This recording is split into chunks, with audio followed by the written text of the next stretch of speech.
right, friends, welcome back to the Find Your Edge podcast. I am here with my dietetic intern. She is amazing. Her name is Emily Qiu, and she is literally drinking from the fire hose right now. I'm having her do so many different things. So today is all about, and you guys are going to learn a lot from her, as I am as well. We're talking all about nutrition for managing mental health and sleep. So, oh boy, what a fantastic topic. Emily, I'm so excited for you to teach us all the things and give us your experience and all the goodness. So thanks for being part of this. Thanks for having me, Chris. I'm super excited to jump in. You should get extra credit for this. That's just what you know. I should send it to my professors later. That's right. That's right. All right, so if you guys are watching this on YouTube, so great little slideshow here, but jump right in. Emily, this is your first slide here. It's all about the basics of sleep for athletes, so tell us all the things. Jump in.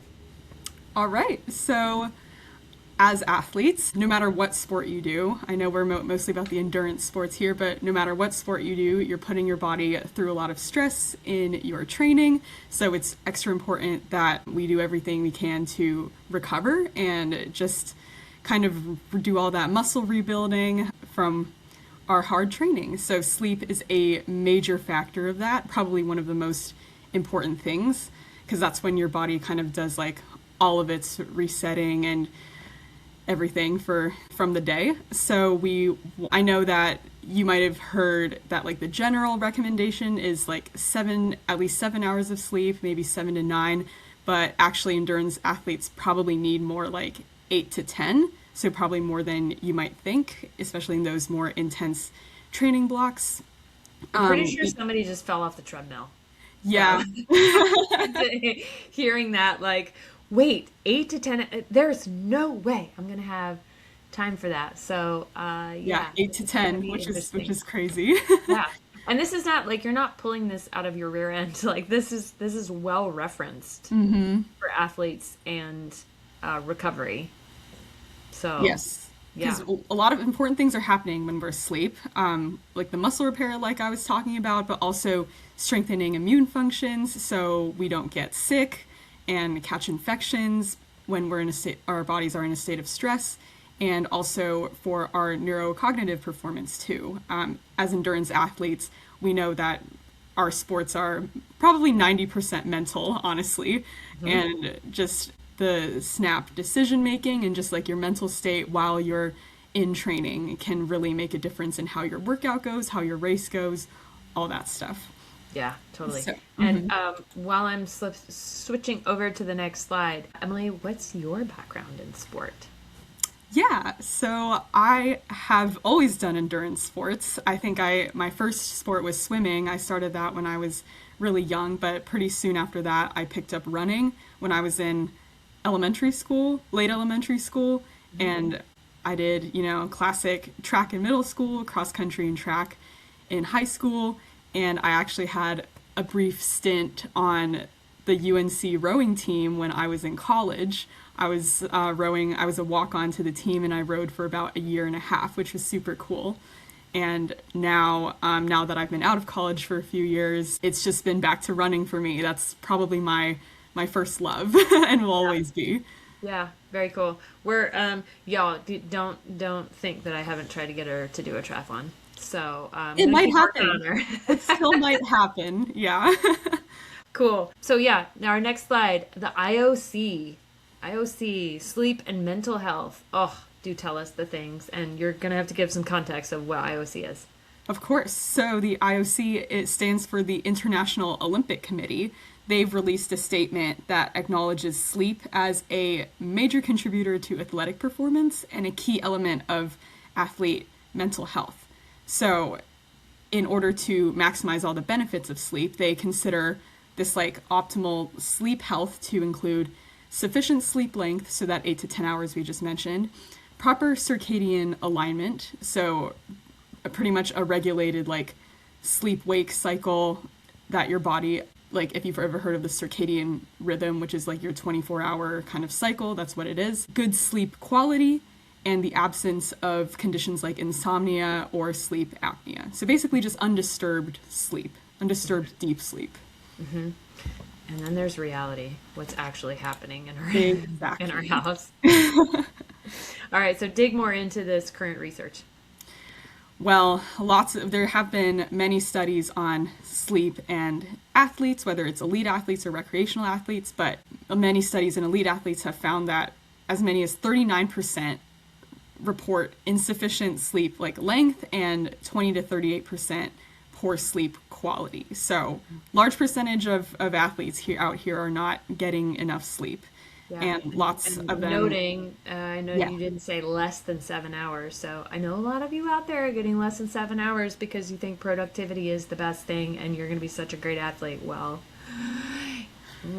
Yeah, bad news for you, I guess. yep.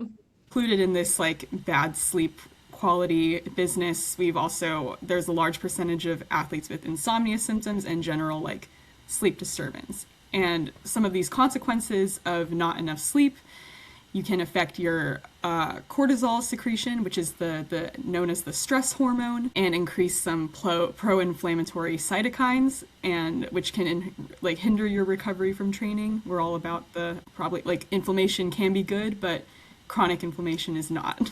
It's not, yep, yes. And CRP is something that you can test. We like to test high sensitivity CRP. You can test interleukin 6. It's a little bit more pricey, but we also see in our genetic testing certain genetic propensities for this being higher. So if you are somebody who is going to has a larger propensity for releasing interleukin 6, you really have to hammer down on your recovery and on your sleep. So yeah, go ahead, Emily. Yeah, well, probably getting to the heart of the issue here that we wanted to talk about. Sleep disorders are positively correlated with depression, anxiety, and perceived psychological stress among athletes. So not only is your body not getting all the physical benefits of adequate sleep, your mental health is likely suffering because of it also. We see that athletes who don't get enough sleep have higher rates of anxiety, which can cause this vicious cycle that kind of causes them to wake up frequently in the night or have trouble falling asleep because of that anxiety. So negative outcomes all around. Yes, not good. And that's so frustrating when you are waking up in the middle of the night and then, and then the mind just goes crazy and then you're like, I know I need to be sleeping right now. So, oof, it's hard. But now we're going to talk about the fun stuff. Let's go. Nutrition. Yes. Health. Yes. We know that nutrition, not really meant to replace conventional meds or therapy. Those really have their place as well in mental health and sleep. But nutrition can definitely support the management of any mental health disorders and basically help the medicine or therapy do its job. I'm glad you said that because so many folks come to us saying, I don't want to take any medication. I just want it all to be nutrition. And I'm praising all the things nutrition, but like it really has to be a holistic role with like all the different team members coming in, right? With you're working with a psychologist, if you're working with a psychiatrist or a sports psychologist or your coach, and like, I mean, this is like your crew, your people, and part of that might be pharmacological interventions, at least perhaps temporarily. So there are people out there who want to help and help you perform as best as you can, and nutrition obviously is part of that. So, don't let me go on too many soapboxes, Emily. No, I love the soapboxes. I'm equally as prone to them. Antioxidants, I know you have that highlighted, so tell us about that.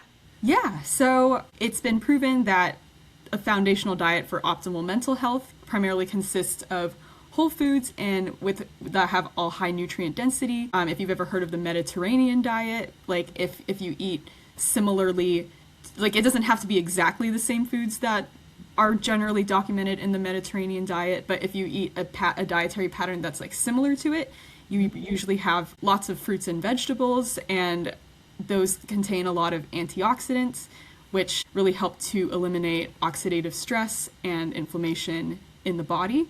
So if you eat a lot of antioxidants, it's usually associated with better mental health outcomes. But what about a pill? Can I just eat all my vitamin C and vitamin E as a pill? Oh You boy. know, you can take pills for vitamin C and vitamin E, but we also know that in a lot of fruits, like your berries and things with those nutrients, when you eat it as like a whole fruit, the all the nutrients in the fruit kind of like have synergistic effects on each other, and they help each other work better. So they like supplementation can help, but often eating the whole foods kind of helps you maximize those nutrients, if that makes Yeah, sense. totally. Yeah. And then you get all the polyphenols that go with it, Yeah. and those, of course, have been isolated and studied for athletic performance. And anybody who's on excess doses of antioxidants can actually be pro-oxidant. Isn't that wild to think about? Wow. Yeah. So, all right, let's get into circadian rhythm. Tell us more things. Yeah, so I think I touched on this a little earlier, but the circadian rhythm is kind of the body's natural sleep and wake cycle over 24 hours. It's kind of based on light and dark exposure. Like think about how you wake up and you feel like awake when the sun's out versus when you wake up and it's dark out in the winter, and like you probably don't feel as awake It's because harder. It's your harder. body's Yeah. expecting that light when you wake up. And Yep. it's like we turn out all the lights when we go to sleep because it's hard to sleep when when you're in a lit room. That's kind of what the circadian rhythm's about. It affects and your body also has a natural like cortisol secretion pattern that like kind of repeats daily, and that's kind of part of the circadian rhythm as well. Yep. Cool. And then, of course, we were just talking about supplements. So I see a few listed here. Yep. Yeah. Tell us about them. So we know that any disruption in the circadian rhythm can contribute to just lots of mental health conditions and just chronic disorders. So if you're having trouble regulating your circadian rhythm, you find that you're not really able to fall asleep or wake up when you want to, maybe vitamin B12 is a good one. It really enhances your light sensitivity and regulates your cortisol secretion and melatonin production. And speaking of melatonin, this is produced by your body naturally. That kind of tells you when it's like time to go to sleep. And some people who have disrupted circadian rhythm, they find that if they take a little bit of melatonin to like kind of help prompt their body and tell their body that it's time to go to sleep, that can be really helpful.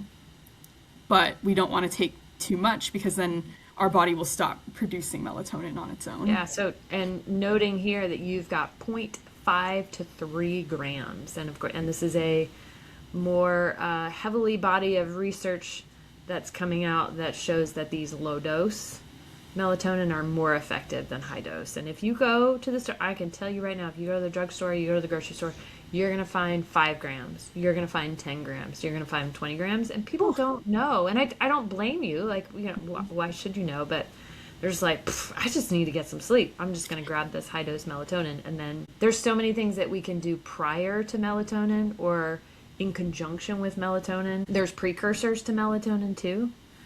So in our practice, I like different lines of defenses prior to going to melatonin. There are also some genetic links that melatonin hangs around a little bit too long in the morning, so they feel super groggy. So that's an interesting one. So I'm not saying melatonin is bad. I just think it's there's other things that we can do first, like adjusting caffeine, and maybe you're going to get into that.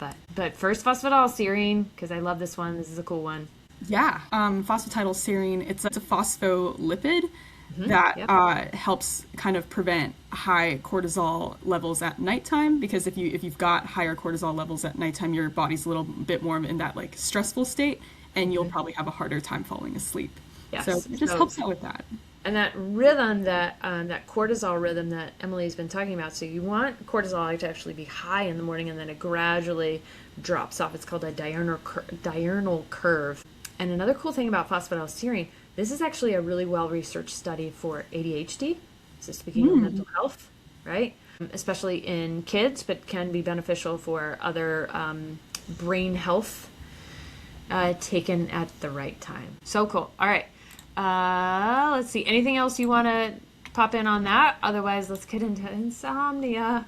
Yeah, and I mean, ready for this one. The Yeah. circadian rhythm kind of comes back in all of this too. So be thinking about that natural sleep-wake cycle as we talk Yeah. about these other little disorders. Yeah. So if you've experienced insomnia, you know how much it sucks. Hmm. Just having trouble falling asleep or staying asleep, or just like finding that you're waking up way earlier than you want to and can't go back to sleep. Yep. It's associated with depression, PTSD, and it can even be a risk factor for dementia later on. So things that might help with insomnia, if you're eating that Mediterranean like diet pattern and you're still struggling with this, there's a few options. Magnesium is a big one that we like to talk about that can kind of help relax your muscles and lower your cortisol levels like we were talking about earlier. And then this one I hadn't heard of until I started doing research for this podcast, which was the valerian root and the hops and the passion flower supplement that goes together. It's usually abbreviated VHP, and it's an herbal supplement, and it can boost the GABA, the neurotransmitter, to improve your sleep length and quality. Yes. Oh, GABA is so wonderful. You can do GABA alone, but you can also do, there are some great like valerian root teas too, passion flower teas, that especially if you're like, oh, I don't know about all these different supplements, that those are good places to kind of start too. Yeah. Speaking of tea, lavender is also proven to be really helpful in the relaxation department. Like you can drink lavender tea, or even like if you have an essential oil diffuser, use that and it could help. Yeah, add it in flavor to your cooking. A little dab on the wrist or on the back of your ears. Yes, good stuff. Yeah. And then the last one that I researched for insomnia specifically is lactium, which is it's a milk biopeptide that again acts on GABA and has that sedative, like help you fall asleep effect as a result. Very cool. And tying this back into, again, genetics, there are some folks who need a little extra support in the GABA department. You know, some of these things that are specifically acting on GABA receptors, those are good places to start if you know that that's there, or you can go straight to GABA. And I know you were mentioning magnesium too. There are several different types of magnesium. I like to think of magnesium L-threonate, which is great for anxiety, higher anxiety, but some people, the cheaper version, the cheapest version, but it's not as well absorbed, magnesium oxide. And then you have citrate, which tends to help loosen stools for anybody who tends to be a little bit more constipated. And then there's glycinate and glycine. Honestly, you can also supplement with glycine, but magnesium glycinate is a nice sort of gentler on the stools, helps people often fall asleep. And then there's threonate. So now that we're heading into the hotter times of the month, another thing to think about is it's lost in your sweat and we can't make it ourselves. You know? So, and if you ain't eating a lot of leafy greens, you're probably not getting a lot of magnesium. So, just like Emily said, that Mediterranean style diet is really good. Cool. Okay. Depression.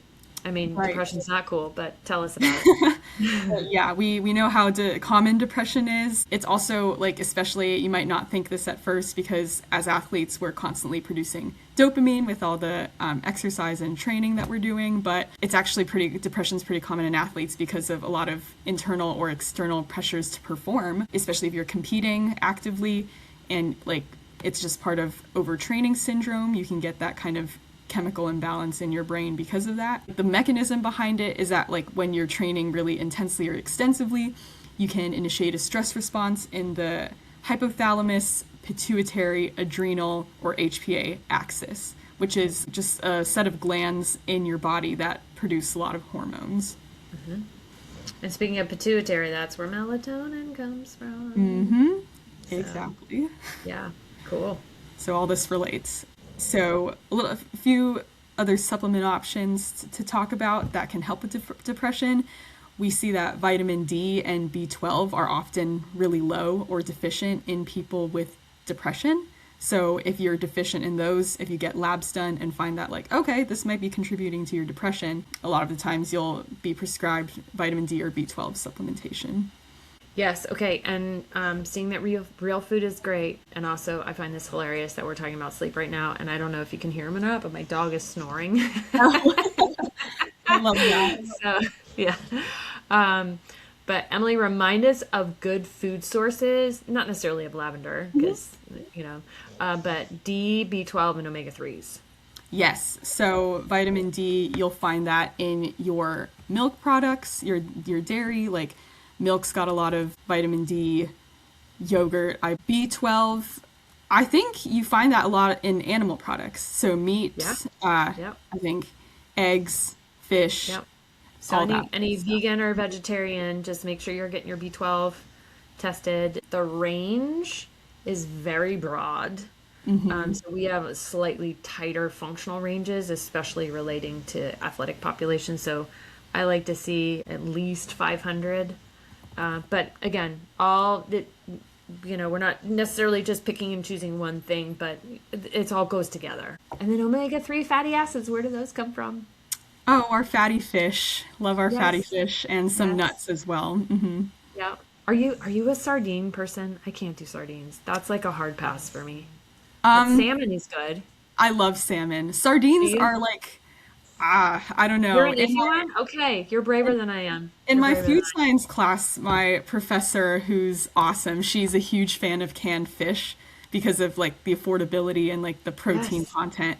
Yeah. And she had us all try some sardines just like on a cracker. And I was Yes. kind of scared. I've never had sardines before. And I remember trying it, and my first thought was, this wasn't as bad as I thought it was going to be. But it's Okay. also All right. like, I don't like actively like it that much. So Yeah. it's Same. just a so-so for me. But Yes. yeah. I wish I could get into it more. I do like anchovies, but they're super salty. I mean, you can rinse them. I'll put them on things sometimes, but you're right. Like it's so much cheaper than buying. I mean, fish oils are not. They're not cheap. They're great, and especially if you have those high propensity for like inflammatory genes or mental health, massive. And also great for managing triglycerides. There's just so many different things that they're fantastic for. But yeah, if you can canned salmon, another one, then you get extra calcium because There you they go. have little bones in them too. Yeah, So and salmon's wonderful. think Oh, outside the can. Think outside the box, you guys. forgot to mention vitamin Oh yeah. D from sun exposure, of course. So, Yes. yeah. Yes. I Although the mean, dermatologists would all be mad at us, but maybe for a short period of time, yeah. we can get our vitamin because you can't overdose from vitamin D from the sun, but you can obviously do not great things for your skin. But yeah, that's a little bit more specific to. It's easy to supplement. And it's generally cheaper. It's a little harder to get from the diet, like you had said. Milk, plant-based milks usually have it fortified, but yeah, if it's not yogurt or milk or plant-based milks, or you get a I little think bit fish more. has some too. It So does, you could get a yeah. double whammy of the Mushrooms, the omega-3s. only vegan source of vitamin D. Mm. So eat your mushrooms, people. And I know mushrooms are now like the thing to put in your coffee and all the other things. So I mean, I'm not sad about that. So it's all right. So tell us about anxiety. All We right. just did depression, insomnia, and now we're on to anxiety. What do we got here? This is also, well, anxiety is also very common in athletes for all the same reasons that depression is really common in athletes. You just have this pressure to perform and to do well in your competitions and races or whatever you have going on. So it's actually well documented that like performance anxiety can like cause physical symptoms to occur while you're competing or racing, like cramping, diarrhea, nausea. It's a ton of GI symptoms really, and that's also a negative cycle that we're perpetuating. And like you might Yeah. be anxious because your race didn't go well because of GI symptoms, and now you're just kind of stuck. So it Or also you just generally give up, like, and yeah not necessarily like in the event, perhaps during in the event, but like afterwards, you're like, oh, this is just too hard. I'm not dealing with this anymore, and that makes me very sad. Like, yeah we need to stay active and yes. healthy, and yeah, So again, along with that Mediterranean like diet, if you need a little boost in the calming of your anxiety, we know that your gut microbiome really plays a part in your overall mental health because of the gut-brain axis, and pre and probiotics go a long way in making sure you have a diverse and healthy gut microbiome. yeah, love it. And, Prebiotics, especially Mediterranean diet, artichokes, you guys, like, okay, throw them on a salad. Good form of not having to buy another supplement. exactly. Just eat your food. Probiotics, we got more yogurt, kimchi. Do you have any favorite probiotic foods? Fermented foods, and cultured foods. I like yogurt. Yeah. I do fine with yogurt. Yeah. Yeah. Cool. I'm not All as right. big of a fan of kimchi, but I had an old roommate who loved sauerkraut. Yes. Yeah. Yeah. Was she German? Because She was, I think her family background was Czech, actually. oh, okay, Yeah, yeah. super cool. Yeah, I kimchi is fun, but if I open it in the house, it smells like something died. And then my kids come home and they're like, "What is happening in this house?" So it has to be like a very it has to be consumed outdoors. It takes some getting used to. Yeah, I think It does take my some, dad was the yeah. only person in my family that liked kimchi, and my mom was like, whenever she bought it, she was like, "This is just for you." Yep, yep. The It's a rest of little us too aren't. funky for the Yeah. rest of us. Yeah, and our old friend GABA is made in the gut, actually. So, Yes. Yes. Keep that gut happy, you guys. Whew. Love it. All right, cool. And then we got B complex vitamins again. yes, so that includes your B12, I guess, but also all the other B vitamins are super important in supporting your nervous system, in Yeah. producing other important neurotransmitters, serotonin, dopamine, and also in just energy production in general. So Nice. they're pretty good workhorses. Yeah. This one is a newer one that I didn't know about, but lithium can also Mhm. help balance neurotransmitters and stabilize your mood. Yeah. Yeah, and if you get high enough dose, that's basically like we're talking pharmacological.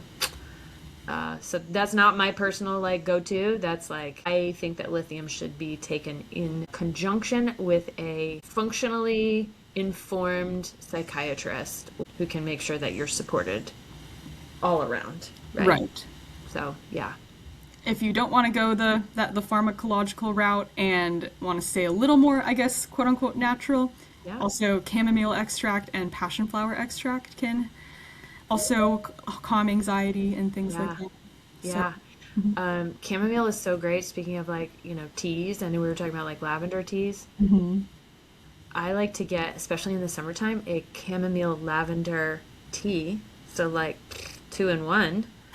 And then I'll brew it and then I'll ice it. ooh, that sounds Have good. that, yes. And then have that with like a little, maybe if I'm feeling fancy, I'll put it in a wine glass and then add maybe a little bit of seltzer. It makes me feel real fancy on like a Yeah. Tuesday night when I know that I need to get up in the morning on Wednesday. And, wouldn't it be nice if I could have a glass of wine, but like my sleep will hate me in the morning. Of another like really good just nutritional strategy for sleep is to reduce or eliminate alcohol and limit your caffeine intake, especially later in the day, because that Yes. can really keep you up. Yeah. Yeah, for sure. So, but chamomile is fun. Like sometimes you got to go basic, y'all. Just some good chamomile tea. Maybe, and if you're like, I don't love tea, again, try it iced or try it in conjunction with something else, like a chamomile passion flower combo, or squeeze some lemon into it. Maybe steep it with a little bit of ginger. Like, it's Yeah, all the explore. combinations. Yeah, definitely. Cool. All right, so I guess we're wrapping it all up.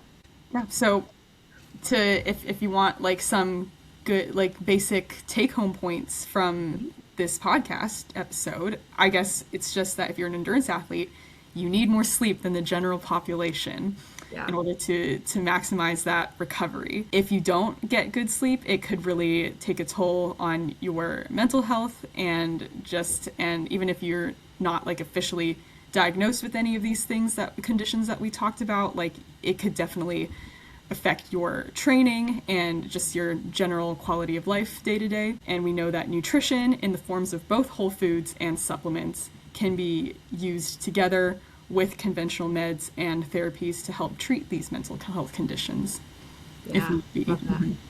Yeah, definitely. I mean, usually some of the lowest hanging fruit that I've had in my practice is moving the caffeine up.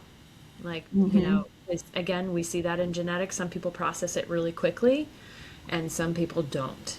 And the people who don't, you could be having your coffee or your energy drink or your espresso or your tea, whatever it is, earlier in the day, and it could take 10 to 12 hours for that to be fully out of you. That's a long time. Right.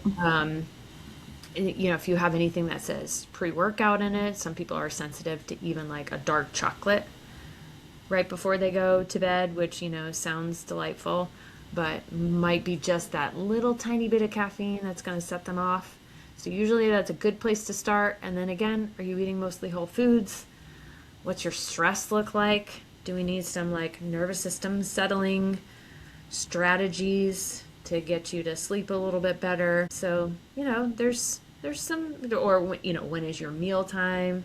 All various things that we look at as nutritionists and trying to help you optimize your sleep so that you can just generally be a better athlete.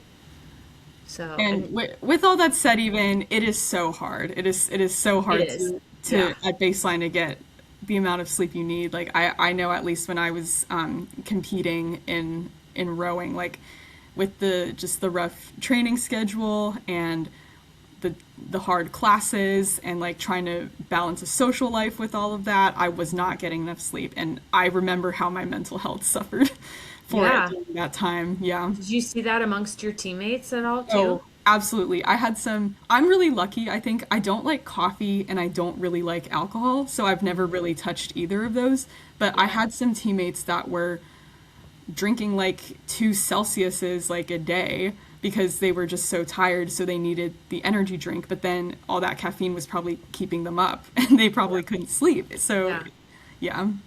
And well, like you had mentioned, chronic inflammation, it's the same kind of thing with your adrenal glands. They got to put out adrenaline. Like they serve a wonderful purpose in our bodies, but if we keep hammering them with all this caffeine, they just get so tired. Yeah.